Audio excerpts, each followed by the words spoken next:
سلام دوستای عزیزم. کیک یخچالی هندوانه از کیک‌های خوشمزه و راحته که میتونید بدون فر به شکل هندوانه درست کنید.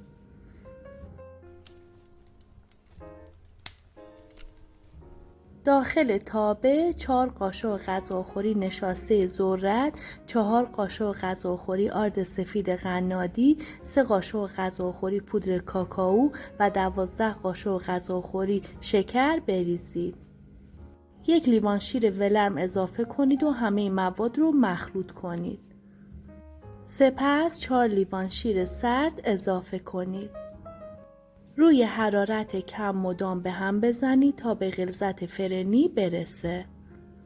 سپس 1 تکه شکلات به وزن 50 گرم و 1 قاشق چایخوری وانیل اضافه کنید. وقتی پودینگ ما کاملا غلیظ شد، گاز رو خاموش کنید. من از قالب کمربندی به قطر 20 سانت استفاده کردم. داخلش پلاستیک بذارید. میتونید از هر قالب گردی هم استفاده کنید. به 3 بسته 200 گرمی بیسکویت پدیبور نیاز داریم. بین بیسکویت ها پودینگ بزنید و داخل قالب بچینید. میتونید از بیسکویت وانیلی و بیسکویت کاکائویی استفاده کنید و کیکتون دورنگ بشه. کاملا سلیقه‌ایه.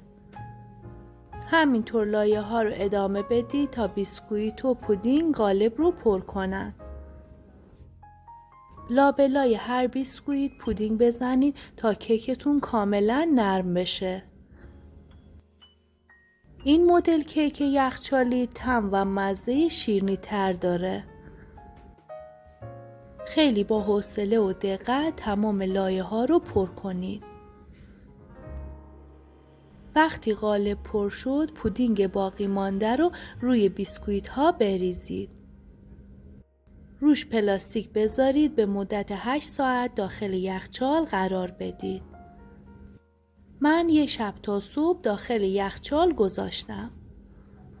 بعد از 8 ساعت کیک رو از قالب بیرون بیارید. پلاستیک رو از کیک جدا کنید. کیک آماده رو داخل ظرف سرو قرار بدید. به 400 گرم خامه قنادی نیاز داریم. خامه رو با دور تند همزن بزنید تا به طور کامل فرم بگیره.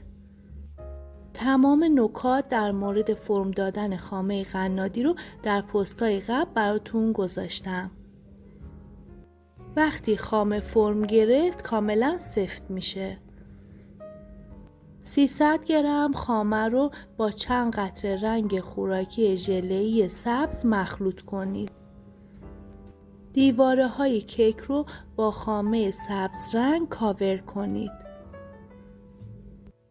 وقتی خامه رو داخل قیف بریزید، کار کردن باهاش راحت تره.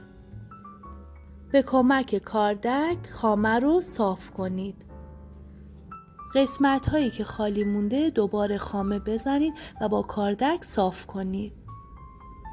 با کمی دقت و حوصله خامه کشی صافی خواهید داشت. 100 گرم از خامه سفید رنگ رو روی کیک کاور کنید. به کمک پالت خامه رو کاملا صاف کنید. این کار رو با دقت و حوصله انجام بدید تا خامه سفید و سبز با هم مخلوط نشن. مقداری شکلات چیپسی به عنوان تخم هندوانه روی خامه سفید بریزید. میتونید از شکلات اشکی هم استفاده کنید. مقداری از ژله بریلو رو با 1-2 قاشق آب رقیق کنید. داخل قیف بریزید. روی خامه سفید بریزید به طوری که 1 سانت از خامه سفید باقی بمونه. ژله بریلو رو میتونید از لوازم قنادی تهیه کنید. دیواره های هندوانه رو به کمک رنگ خوراکی سبز و قلمو رنگی کنید. کیک های یخچالی بسیار سادن و با چند قلم مواد تهیه میشن که شما میتونید به سادگی یک کیک شیک برای شب یلدا تهیه کنید. نوشه جان.